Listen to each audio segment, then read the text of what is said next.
Boa tarde a todos. Em primeiro lugar, eu queria agradecer ao ILEA por poder fazer esse debate e aproveitar o debate para lançar o meu livro, que foi lançado esse ano também no Rio de Janeiro, em abril, na UERJ. Queria agradecer a Vanessa pelo convite, né, por possibilitar fazer esse debate aqui nesse momento.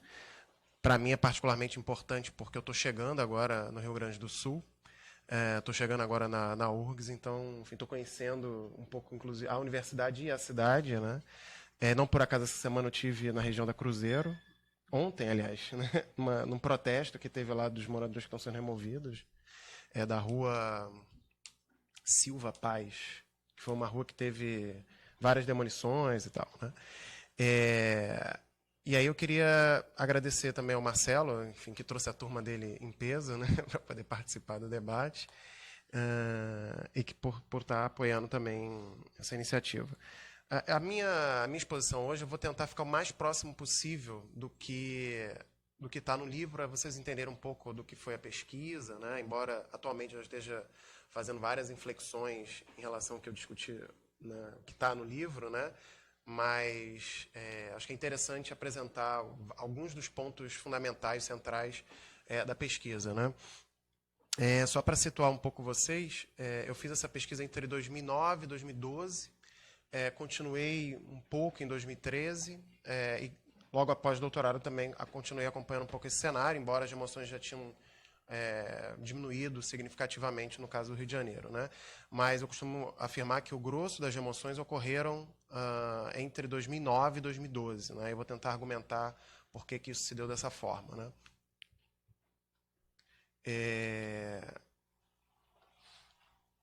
E aí, acho que, diferentemente do que a Clarissa disse, né? Eu fiz uma pesquisa de campo, fiz uma etnografia, então acompanhei inúmeras famílias durante muito tempo, acompanhei movimentos sociais, acompanhei coletivos, não só de favelas, mas também de outras áreas da cidade, durante um longo período, né, durante 3, 4 anos quase, né, muito de perto. E aí pude acompanhar um pouco suas lutas, suas dores, enfim, e o que eles conseguiram tentar para evitar que esse processo de reconfiguração urbana que marcou a atual conjuntura no Rio de Janeiro, né, enfim, não fosse completamente destrutivo para as suas vidas, né? E aí, nesse período, aproximadamente, eu fui a 30 favelas que ou foram, enfim, removidas efetivamente, ou foram ameaçadas de remoção, mas que tiveram no horizonte de atuação do poder público naquele período no Rio de Janeiro, né? E aí, obviamente, como vocês devem imaginar, o Rio de Janeiro foi sede de 300 mil mega-eventos, né, de origem esportiva ou não, né? E esses mega-eventos fizeram com que todo essas camadas de planejamento, né, fossem retomadas, né? Então, muitos projetos que estavam adormecidos desde os anos 70, por exemplo, como é o caso aqui, de alguma forma, de Porto Alegre, né, fossem retomados nessa conjuntura recente de preparação da cidade para os Jogos, né? Então, vias, BRTs, enfim, metrô, né? Embora nem tudo tenha saído do papel, nem tudo tenha saído exatamente como eles gostariam do papel, muita coisa aconteceu e muita coisa foi justificada em função dos Jogos Olímpicos, né, principalmente. E aí, o argumento central da tese, que está destacado ali, é que a minha grande preocupação era tentar analisar justamente os significados disso que eu chamo que chamei na tese, que está no livro, né, de reatualização das práticas e discursos sobre a remoção de favelas no Rio de Janeiro, né? Não sei o que vocês conhecem da história do Rio de Janeiro, não sei o que vocês já leram sobre a história das favelas no Rio de Janeiro. O Rio de Janeiro teve várias ocasiões ao longo da sua história recente, nos últimos século e meio, né, em que essas regiões, favelas, periferias, cortiços, enfim, locais de habitação popular passaram por processos de realocação, né? Um grande momento nesse período, né, que foi marcado por grandes remoções, foi os anos 60 e 70. Período no qual mais de 170 mil pessoas foram removidas no Rio de Janeiro, né? Foi durante muito tempo considerado pela bibliografia relacionada, né, como a era das remoções, né? Contudo, de alguma forma, esse período, em muitos de seus aspectos, foi reatualizado na conjuntura recente pré-Olimpíadas, né? Os números recentes, né, indicam que aproximadamente 22 mil famílias foram removidas nesses últimos anos no Rio de Janeiro, né? Isso talvez equivale a, sei lá, 100 mil pessoas, talvez, né? Assim, números bem chutados da quantidade de pessoas que foram deslocadas na cidade, né? Agora tem um dado, infelizmente eu não trouxe eu não consegui achar a imagem referente a isso, né? Além das favelas, a gente também teve um número similar de habitações formais demolidas nesse processo de preparação da cidade, que também gerou aproximadamente 22 mil construções. Então, no geral, entre favelas, entre áreas informais e áreas formais, a gente teve mais ou menos 40 mil construções demolidas no espaço da cidade. Então, foram transformações significativas no tecido urbano, modificou de forma intensiva muitas áreas da cidade e ainda tem produzido efeitos até hoje, né? E aí um dado que é interessante e que eu pude observar, enfim, ao longo do processo de pesquisa, né, foi que a minha pesquisa não dizia respeito somente ao processo de remoção em si mesmo, né, mas fundamentalmente ao processo de reprodução do que a gente chama de problema favela. Ou seja, as remoções elas possibilitaram uma retomada, uma reatualização, né, dos modos de controle e gestão desses territórios no espaço da cidade do Rio de Janeiro, né? Então, além da remoção de ser um problema em si, né, um problema em si significativo e importante, o que a pesquisa mostrou foi, na verdade, uma reatualização, né, uma retomada, né, de um dispositivo de governo dessas pessoas, mas também da cidade como um todo. Né? Então, ao mesmo tempo, né, que eu estava falando sobre as emoções, estava falando sobre os processos, os impactos sobre os moradores dessas regiões e também na cidade, eu estava falando sobre o governo da cidade como um todo. Né? Então, a pesquisa, de alguma forma, discutiu isso. Né? E aí, de alguma forma, o livro ele se articula a partir de 3 eixos fundamentais, né? 3 linhas fundamentais. Né? O primeiro recorte analítico, o primeiro nível analítico, né? Eu busco retraçar as condições de possibilidade da remoção. Ou seja, eu tento recuperar quais foram os discursos, quais foram as justificativas, né? Que permitiram e autorizaram a retomada dessa política no espaço urbano do Rio de Janeiro. Né? Mais à frente eu vou tentar especificar um pouco mais isso, né? Mas essa foi uma parte, digamos assim, de preparação do terreno das emoções, né? Um momento de reordenamento, inclusive discursivo, prático discursivo, que vai autorizar as emoções no caso do Rio de Janeiro. O segundo nível analítico que eu chamo a atenção, né, que eu discuto na tese a partir da pesquisa, né, é como operar concretamente essas intervenções no espaço da cidade, ou seja, que tecnologias, que mecanismos, que estratégias mobilizadas pelos aparatos estatais para governar, para gerir, para produzir, para fazer remover. Né? Que técnicas ou que tecnologias foram essas. E, por fim, o terceiro nível diz respeito justamente ao processo de construção da ação coletiva, que arranjos os movimentos sociais, os atores coletivos produziram para poder resistir, de alguma forma, a esses processos. Né? E aí eu vou passar muito rapidamente por esses próximos slides, né, só para situar um pouco da onde e quais são as referências que eu mobilizo. Né? Tem 3 recursos analíticos que eu vou mobilizar, que vão, de alguma forma, organizar o debate que eu faço no livro. Né? O primeiro, a ideia de favela como assunto. Né? Então, interessava menos aprender as favelas como um dado objetivo, ou seja, como uma realidade objetiva. Ou seja, não me interessava entrar nesse debate se as favelas são são objetivamente identificáveis, né? Não era disso que se tratava, mas, sobretudo, como elas resultam de um debate público, ou seja, elas resultam de uma certa disputa definicional do que sejam as favelas.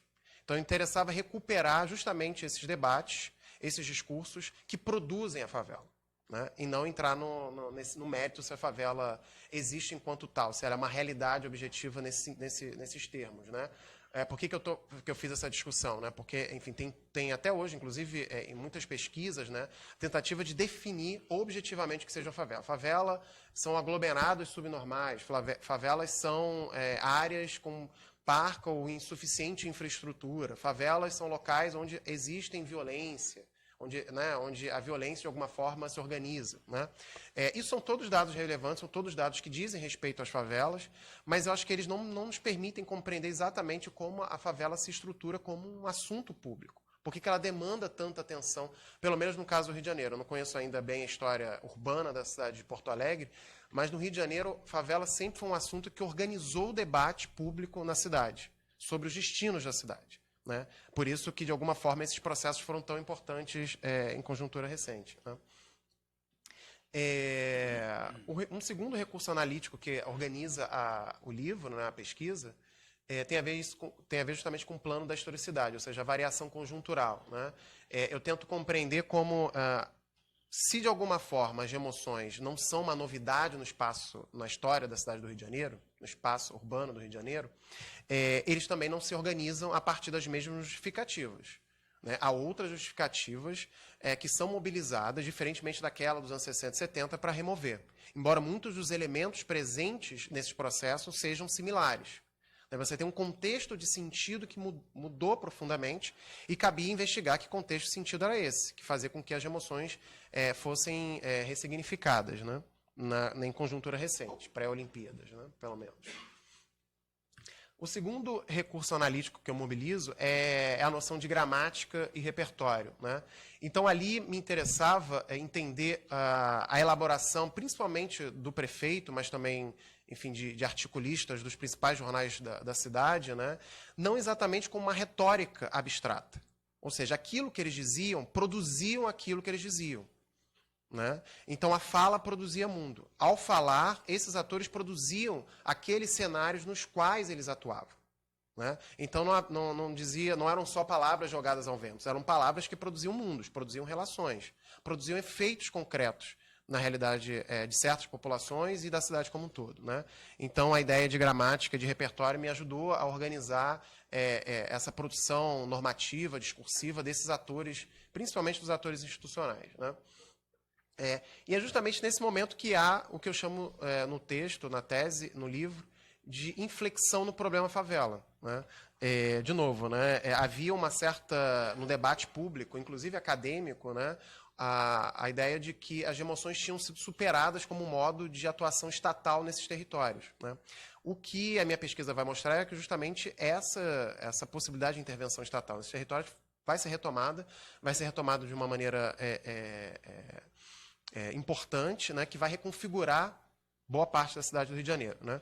E aí eu acho que é interessante pensar nesses termos, né, porque, tanto do ponto de vista da ação institucional, estatal, né, essas políticas haviam sido deslocadas, né, como do ponto de vista teórico-analítico. Né? Você tem um conjunto enorme de textos, pelo menos até esse momento, que consideravam que as emoções seriam impossíveis de serem retomadas na história do Rio de Janeiro, né? Que elas já tinham sido superadas, porque já haviam sido consolidadas outras políticas públicas em relação a esses territórios, né? E aí, eu vou mostrar como isso não é bem dessa forma, né, que se realiza.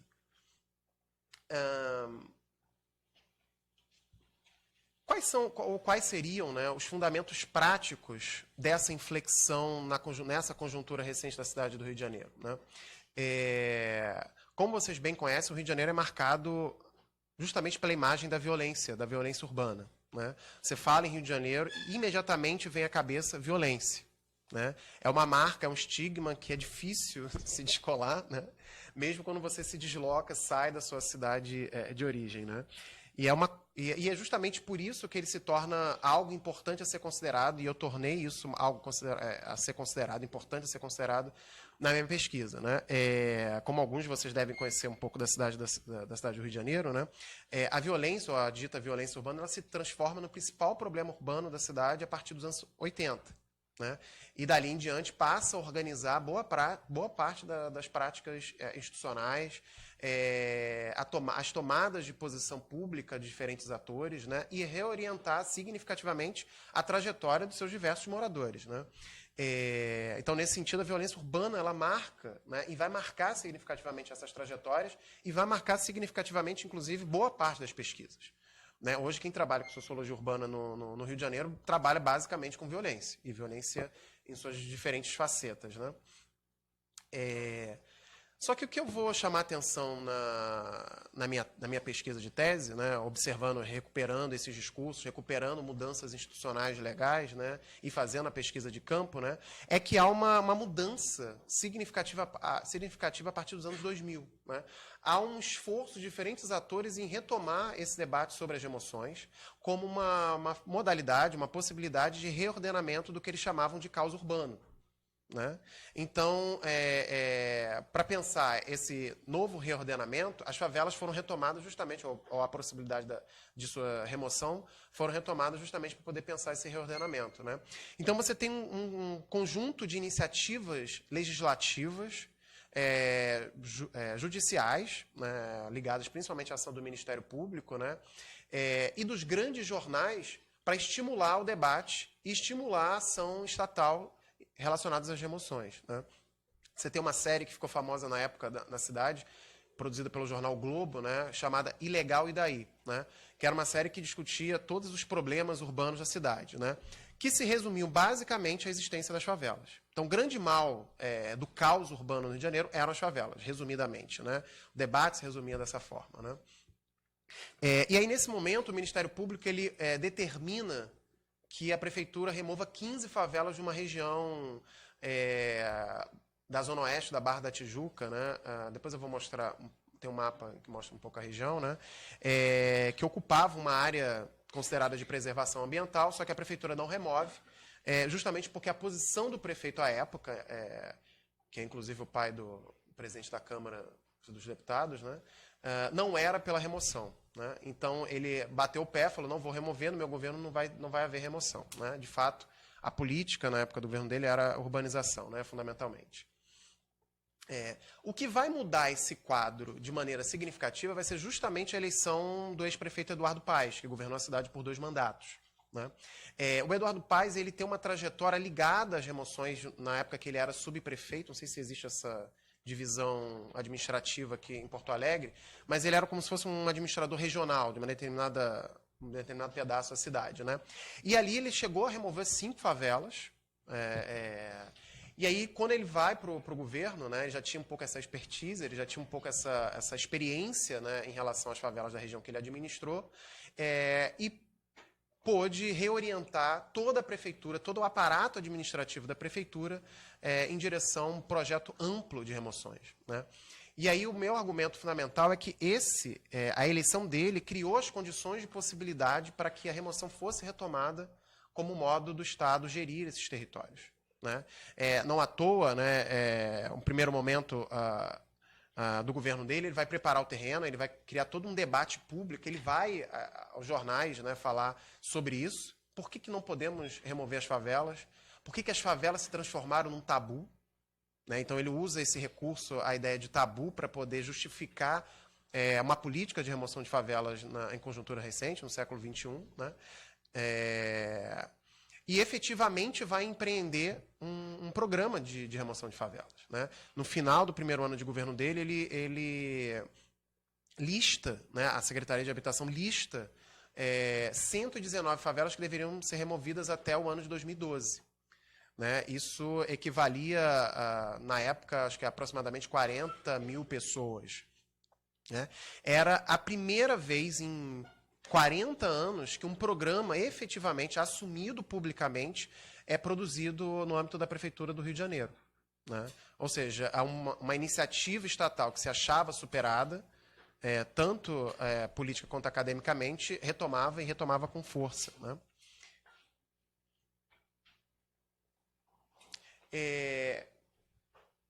Nesse momento, nessa ocasião, você tem 3 momentos chaves que preparam o terreno para esse debate. O primeiro, um esforço para trazer ao debate público o tema da remoção. O segundo, a consolidação da crítica aos críticos da remoção. Então, você tem um evento climático que ocorreu na cidade em 2010, né, que, enfim, causou uma tragédia com mais de 250 mortes, enfim, né, que acabou sendo um evento catalisador dos processos de remoção. Então, o prefeito se sentiu à vontade para falar abertamente e empreender os processos de remoção. E aí você tem um terceiro momento, que é o que eu chamo, que eles chamavam, na verdade, do legado dos Jogos Olímpicos. Então, as remoções como um legado dos Jogos Olímpicos, né? E aí eu acho que é interessante que é nesse momento que as Olimpíadas elas são mencionadas, elas são agenciadas como justamente aquilo que vai permitir toda essa transformação da cidade, inclusive as remoções. Então, tudo vai ser justificado pelas Olimpíadas. Chegava a ser até meio tragicômico como o Eduardo Paes se referia a esse momento, né? Porque ele fala, vou usar as Olimpíadas para justificar tudo. Então, todas as merdas que ele fez na cidade, ele usou as Olimpíadas para justificar, né? Tudo, absolutamente tudo, né? Então, bota na conta das Olimpíadas, bota... Foi muito engraçado, porque quando as Olimpíadas foram chegando, alguns projetos não foram se realizando, ele foi deixando de fazer isso, né? Porque, afinal de contas, a vergonha começou a bater, né? Parte dos projetos não saiu, não tinha mais dinheiro.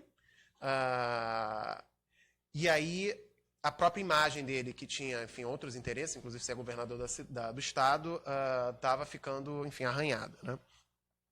E aí, nesse momento que a prefeitura lança o programa Morar Carioca, que foi um programa que tentou ampliar o Favela Bairro, que é um programa antigo de urbanização de favelas, só que com uma novidade. O Morar Carioca incorporaria a política de remoções, né? Então, nesse momento, você tem uma articulação entre projetos de urbanização e remoção. Uma combinação entre as duas iniciativas estatais, né? O que é algo inédito, o que pelo menos foi inédito na história urbana do Rio de Janeiro, né? E aí, para não me alongar muito mais do que já estou me alongando, né, é importante destacar que o fluxo populacional, os deslocamentos produzidos pelos processos de remoção, ele seguiu, eu vou mostrar o mapa a seguir, né, o seguinte fluxo. Não sei se vocês estão observando. Aqui fica a área central, zona sul da cidade, subúrbio, zona norte, onde ficam, em geral, os complexos do Alemão, da Maré, que vocês devem ouvir. Aqui fica uma parte da Zona Oeste, Jacarepaguá, aqui Barra da Tijuca, Recreio. Então, como vocês podem reparar, o fluxo populacional dos deslocamentos produzidos pelos processos de remoção se deu justamente dessa área mais central, mais tradicional, mais antiga da cidade, para a Zona Oeste, para as periferias da cidade, onde ficam os bairros de Santa Cruz, Inhoaíba, Campo Grande, né, onde foram construídos os empreendimentos do Minha Casa Minha Vida, para onde essas pessoas, ou boa parte delas, foi levado, né? Tem um pesquisador que a Vanessa deve conhecer, que é o Adalto Cardoso, né? As pesquisas dele sobre o Minha Casa Minha Vida apontam, no caso do Rio de Janeiro, que 80% do Minha Casa Minha Vida no Rio de Janeiro foi utilizado para remoção. Talvez seja o caso mais extremo em que o Minha Casa Minha Vida foi utilizada para remoção. Talvez eu acho que não tem nenhum caso similar no país, né? Ou seja, como no caso do Rio de Janeiro, Minha Casa Minha Vida não foi pensado para garantir habitação popular a quem precisava de habitação, mas foi utilizado para incrementar os processos de reorganização urbana em função dos Jogos Olímpicos, né? Que, enfim, produziu esses impactos todos na cidade, né? E aí, quais foram os aspectos gerais desse processo de remoção, né? Que eu discuto muito no livro, né, é o que eu chamo de rompimento das rotinas, né? Então, tais experiências de remoção, elas foram vivenciadas como pelos moradores, né, nessas situações de remoção, né, como uma interrupção do fluxo regular de suas vidas cotidianas. Ou seja, as remoções elas reconfiguraram a trajetória de vida dessas pessoas. Muitas delas até hoje não conseguiram reconstruir as suas vidas, ou seja, suas vidas foram interrompidas e assim continuaram, né? Produzindo uma desarticulação que era ao mesmo tempo material, porque perderam suas casas, seus trabalhos, enfim, seus pertences, suas propriedades, mas também psicológica, simbólica, né? Porque muitas delas passaram por problemas seríssimos, psicológicos seríssimos, e até hoje não conseguiram se recuperar desses processos, tamanho o impacto deles em suas vidas e principalmente nas suas redes de relação, né? Então, isso para mim foi fundamental para poder compreender, ou seja, pensar as emoções como um rompimento das rotinas, né? Como uma interrupção do fluxo regular da vida, né? Um outro aspecto desses processos, né, e que me chamou muita atenção foi o que eu denominei de tempo do rumor, né? Esses processos, boa parte deles, foi articulada a partir justamente da circulação de boatos, né? Disso que eu chamo de especulações práticas, ou seja, em geral você não sabia muito bem o que ia acontecer. Em geral você não tinha acesso aos projetos, né, que a prefeitura dizia existir e que justificava as remoções, né? Os moradores nunca tiveram acesso, ou em geral tinham acesso parcial a esses projetos. E é óbvio que num cenário de incerteza como esse, né, a gente precisa entender o que está acontecendo. Né? Então, para entender o que estava acontecendo, os moradores especulavam sobre o que estava acontecendo. Então, uma dessas especulações, só para dar um exemplo, era relacionado à atuação do empresário Eike Batista, ou Eike Batista. Vocês devem conhecer, o que foi, né, o bilionário brasileiro mais famoso durante um tempo, até ele cair em desgraça. Né? Ele tinha muitos projetos no estado do Rio naquele período, vocês devem lembrar. Ele investia em tudo, ele investia de petróleo ao PP, enfim, ao que vocês possam imaginar. Né? E aí, uma dessas remoções, né, que ocorria na zona sul da cidade, os moradores imputaram o interesse do Eike Batista em construir um hotel na região, porque, afinal de contas, era uma região que dava vista para o Cristo, para o Pão de Açúcar, enfim, para os principais pontos turísticos da cidade. Né? Ainda que a gente não soubesse, ainda que os moradores não soubessem exatamente o que ia acontecer. Né? Mas, diante da voracidade do Eike Batista, só podia ser o Eike Batista. Né, o mais interesseiro de todos naquele momento, amigo do governador, do prefeito, enfim, do escambau. Né? Isso aqui eu vou passar. E aí, assim, tem uma miríade de procedimentos estatais mobilizados pela prefeitura para poder remover, né, para fazer remover. Né? E aí que eu listei algumas delas, só para a gente ter uma noção do que efetivamente ocorreu nesses cenários, né, e o impacto disso na vida cotidiana dessas pessoas. Né? Primeiro, uma coisa que era muito observável eram essas pressões diárias produzidas por agentes públicos que atuavam na ponta desses processos. Né? Então, coisas do tipo, ou você aceita a proposta da prefeitura ou vai ficar sem nada. Né? Se não aceitar, vai para a rua. Não adianta recorrer à defensoria pública ou ao Ministério Público. Né? Você não vai conseguir nada. Né? Então, isso era recorrente na vida das pessoas, né? Esse tipo de pressão. Né? E eram pressões que faziam com que, muitas vezes, essas pessoas, né, decidissem por aceitar a proposta da prefeitura. Né? Um outro procedimento muito comum era produzir conflitos entre os próprios moradores. Né? Isso era uma coisa que minava as possibilidades de articulação coletiva dessas pessoas em muitas ocasiões. Então, os coletivos, né, e as organizações que se organizavam, né, para denunciar e lutar contra as remoções, uma das suas grandes dificuldades era desfazer esses conflitos produzidos justamente por esses agentes estatais que atuavam na ponta desses processos. Né? Então, coisas do, por exemplo, né, afirmar que morador fulano de tal já negociou com a prefeitura, já recebeu, sei lá, 100 mil de indenização, quando, na verdade, isso ainda não tinha acontecido. Né? Mas isso circulava numa tal velocidade que o estrago, né, quando se tentava reverter isso, o estrago já estava feito. Né? Então, isso era uma das grandes dificuldades para a produção da ação coletiva nesses cenários, inclusive. Né? Um outro mecanismo foi a emissão de autos de interdição sem especificação e exigindo saída imediata. Então, em muitos processos de remoção, a prefeitura apresentava um laudo ou um auto de interdição, né, que de alguma forma era a justificativa legal da remoção, porque afinal de contas precisava ter alguma justificativa legal. Né, só que muitas vezes era alguma coisa que só havia o nome da pessoa e o número da casa.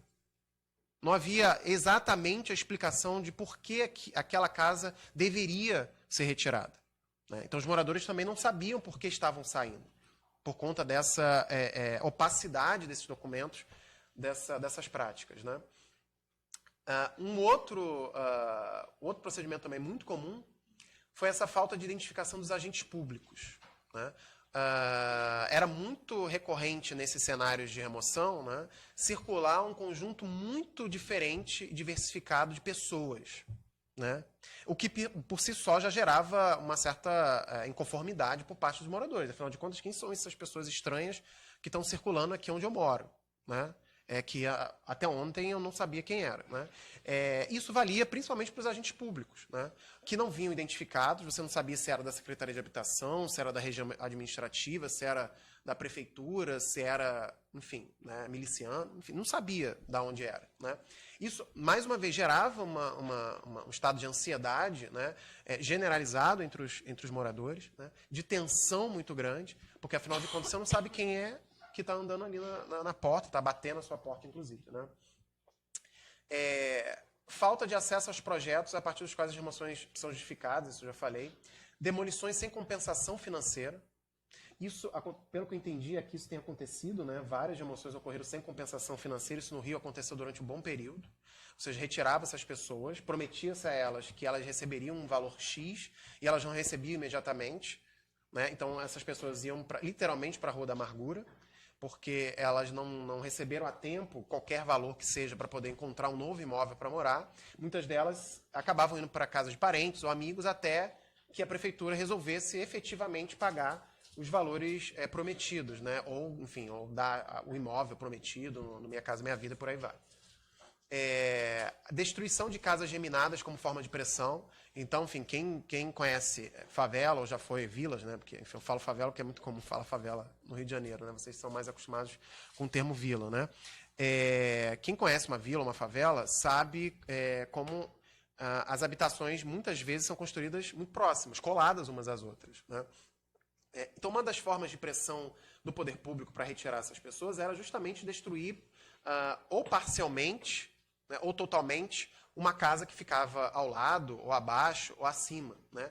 O que por si só já provocava uma grande dificuldade para quem continuava habitando naquela área, né? Então eu vi um caso uma vez em que era uma casa, eram 2 andares, 2 famílias diferentes, a casa de baixo resolveu sair, aceitou a proposta da prefeitura e a de cima ficou. E a prefeitura começou a destruir a parte de baixo, né? Óbvio que isso vai abalar as estruturas do imóvel, né? Óbvio que isso vai dificultar a vida das pessoas, não só por conta dos escombros que vão ficar ali espalhados, né? Mas porque, de fato, abala as estruturas do imóvel, né?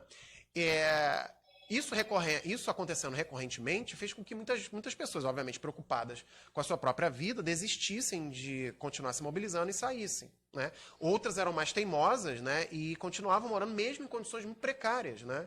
Que isso é uma coisa importante que depois a gente pode retomar no debate, né? É uma produção constante da precariedade pelo poder público nessas ocasiões, né?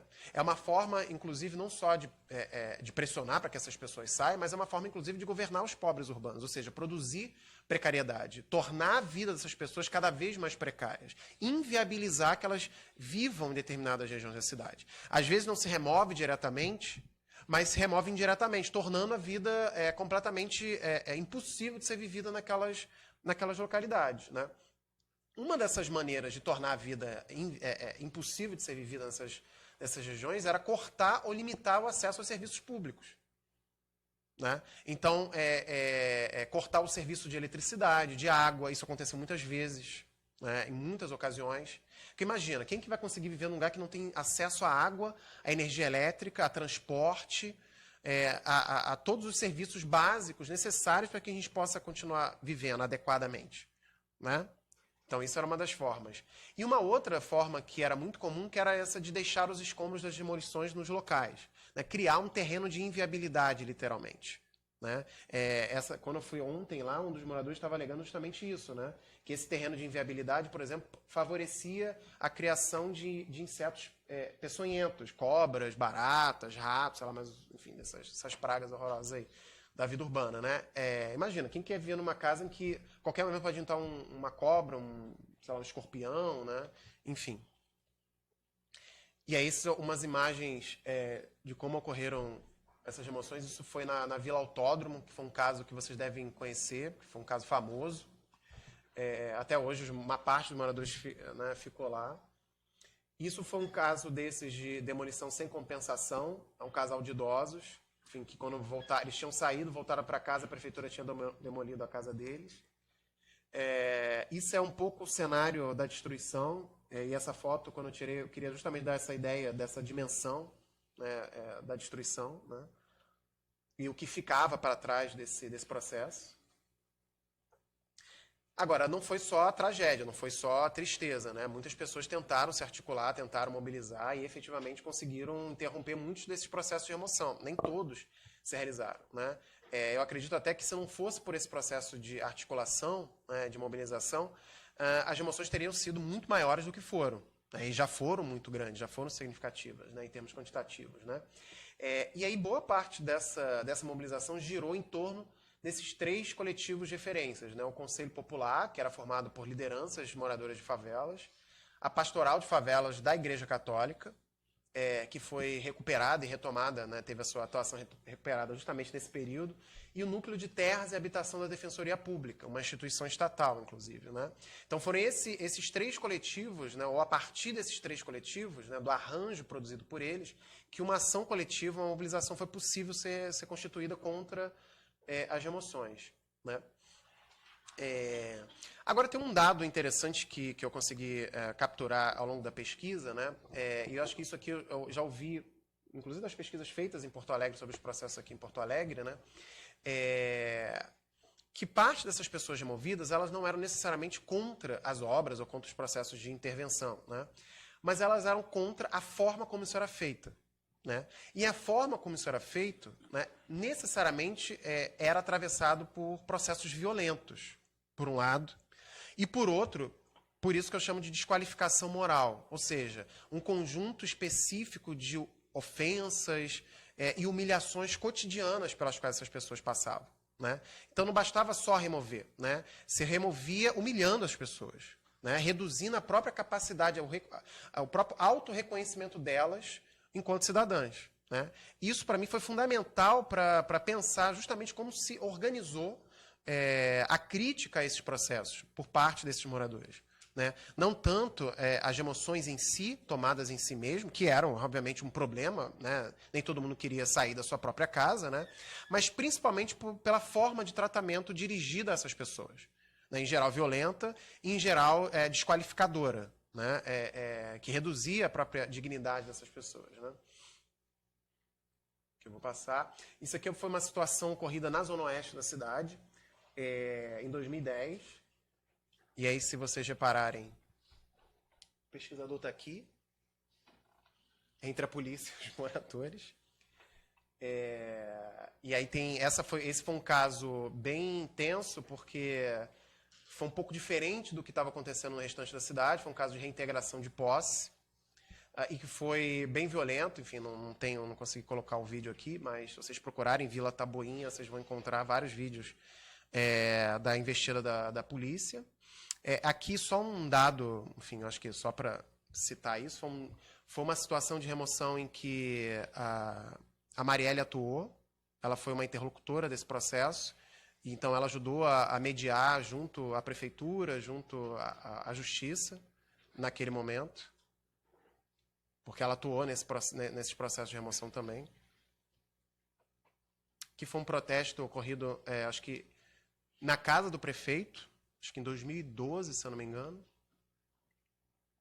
E essa aqui foi uma das várias campanhas da Vila Autódromo contra a remoção, SOS Vila Autódromo.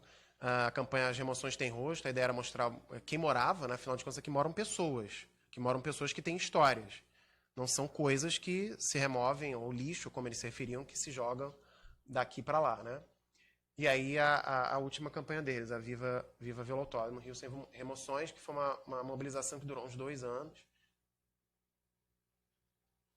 E é isso. Aí eu queria só, enfim, agradecer novamente e falar que o livro está, quem quiser, à venda e disponível aqui comigo. Quem não quiser ou não puder comprar aqui, tem na internet também. Já está disponível. Valeu, gente. Obrigado.